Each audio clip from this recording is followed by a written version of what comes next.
it's Vlogmas day 8. I just got home from work. It's 11:35 p.m. and I got a video to make for you guys. Not feeling so good. That cold is coming back. Fortunately, one of the side effects of the steroid is that it lowers your immune system, so I was getting rid of said cold. Now said cold is coming back. I really didn't know what I wanted to do for today's video because I was working from 11:50 to 10:30 tonight, and then I stayed and talked to my one manager for a little bit, and then I started my trek home. So I'm pretty tired. I gotta get up in the morning to go to a wedding, so I had to shower and get ready here in a few minutes, so, well, for bed, so I can get up and go to the wedding. But today's video is a Q&A on keto. The croissant cat asked a couple questions on my 30-day results of keto, which, by the way, also, side note, if you hear whining, it's Nico. He's not allowed in my bedroom and no one's home except for me, so he is a Chihuahua Dachshund or Wiener dog mix, like the most needy dog possible. So like if he's not in the same room with someone or near someone and he knows someone's home, he will just whine. So if you're whining, I'm sorry. He's not allowed in my room because my boyfriend's actually allergic to dogs. So not as bad as he is to cats. So we kind of keep him out of the room, so there's a safe haven for him. Which, by the way, croissant cat, I love your logo. That is so cute. It's very, very cute. I like it. I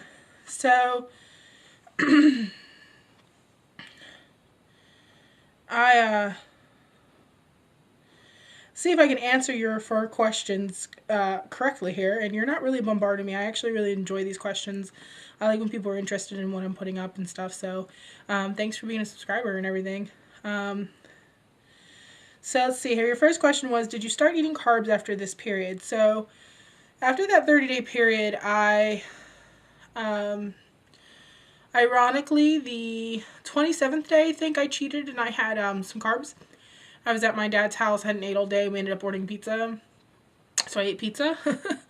And then the third, I made it the last 3 days.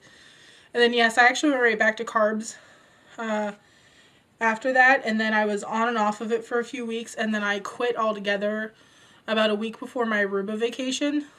And then for 2.5 weeks, I was off of keto, and I gained back a total of, I believe it was 15 or 16 pounds.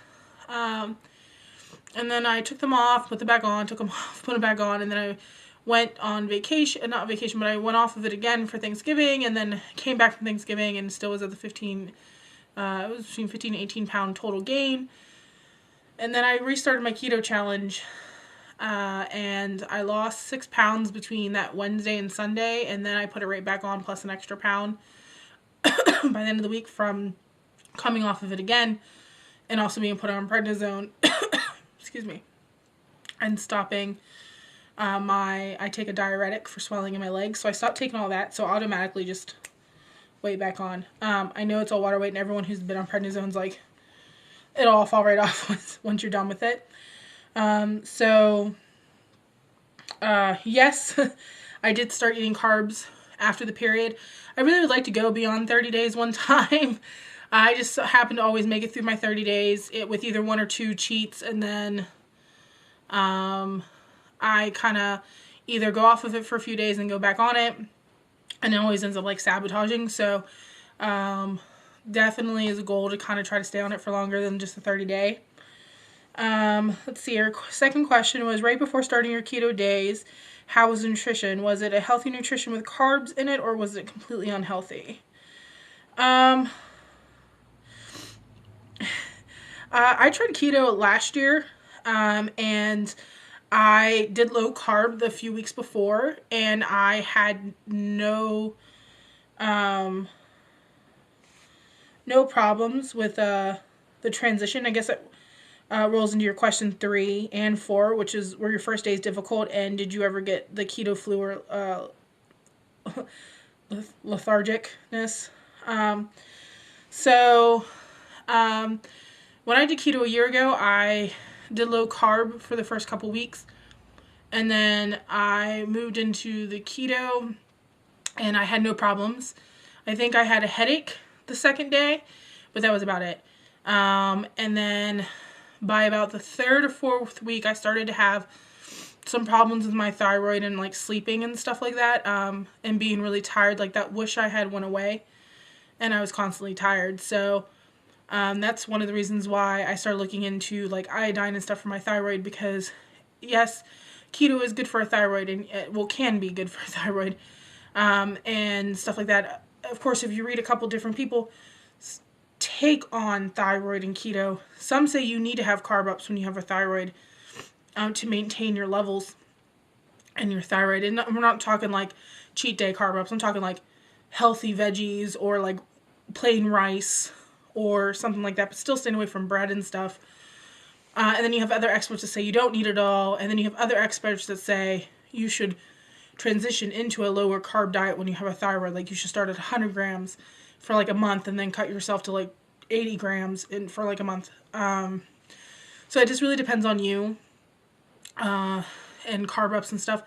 I did find the latest 30 days that I made it through, the one in September, I cheated that whole week and weekend before. Like any carb possible to get in my mouth probably went in there. Like pizza, candy, cookies, like anything, any kind of fast food, anything I could possibly think that I might miss. Lots of French fries and rice. Not really rice, but like I ate a lot of sushi because I really do enjoy sushi. And the first day back for me, I tend to be one of the lucky ones because I have a couple of friends at work now who've done keto after seeing my results.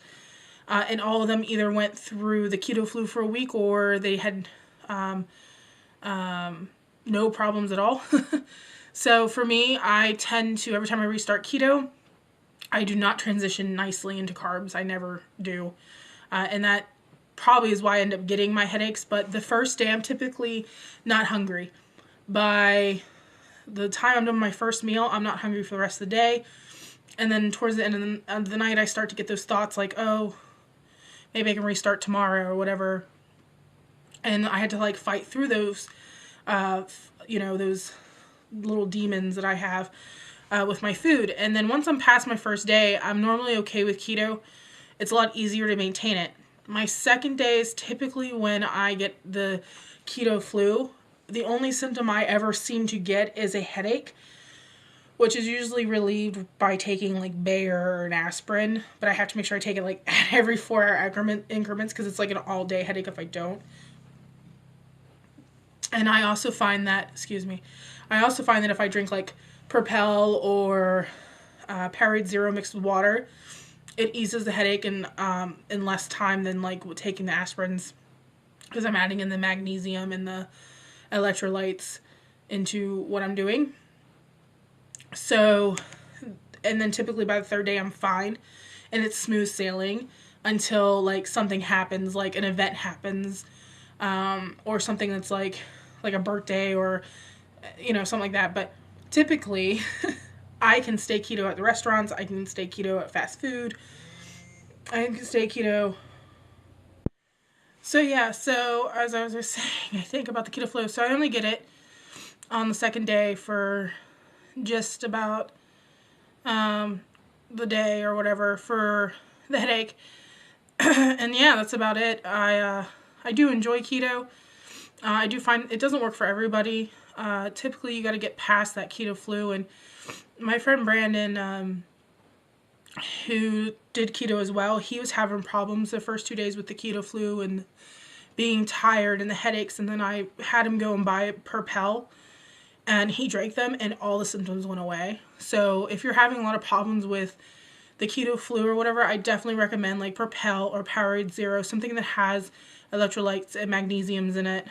And then just make sure you're getting the right amount of food in and have some Bayer or something on hand.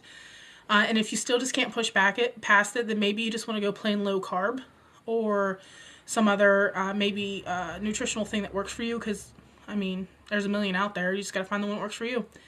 So I hope these questions were answered correctly. Not correctly, but I hope they answered your questions. And I will get going so I can get ready and stuff. So I'll talk to you guys later. Bye.